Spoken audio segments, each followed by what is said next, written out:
Senator Warren, you tweeted yesterday, quote, with stocks soaring while millions are out of work and struggling to pay bills, it's not news that the stock market doesn't reflect our actual economy.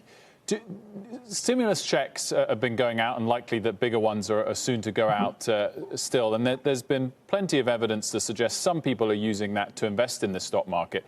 Is that what their main intention is? Are you happy for people to do that if that's what they wish to use their stimulus checks for? Or does it sort of accentuate a little bit the problem you referred to of the sort of two-speed economy that you referred to in your tweet? Look, right now, we are suffering through a K-shaped recovery. The people at the top are getting richer and richer and richer. And people who make less than $40,000 a year are now suffering through 20% unemployment. They're getting poorer and poorer and poorer. We've been talking about wealth inequality in this country for several years now. This pandemic could accelerate it at a rate that we had never even imagined in our worst nightmares.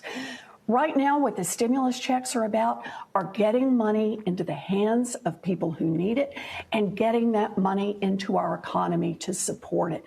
You know, the economy is struggling right now. The economic indicators from October to November, they were worse in November than in October. They were worse in December than in November, and we're not through January yet, but it looks like they're going to be worse in January than they were in December. This economy is in trouble, but the stock market, which has become the giant casino and the playground for the billionaires, just keeps spinning upward. That means that our real economy has become completely, or not completely, but has really become detached from where the stock market is. And the real economy right now is suffering. Stimulus checks are a way to deal with that. But Senator Warren, I mean, surely the market is not the economy. And the market also reflects the great optimism that is out there around the vaccines, around the robust growth that we are looking at in the second half of the year, the tremendous amount of stimulus from the Federal Reserve and from you and the federal government, including potentially another $1.9 trillion. I mean, surely that's reflected in the market. It's not necessarily all the casino, is it? Well, look, we have to understand what's happening in this economy. I mean, did you hear me? A 20% unemployment rate for people making less than $40,000 a year. Women that have been blocked out of their jobs, who are suffering from unemployment more than anyone else because they've had to pick up two jobs at once, one at home and still trying to be in the workplace at the same time. Child care centers that are closed so that people can't go back to work.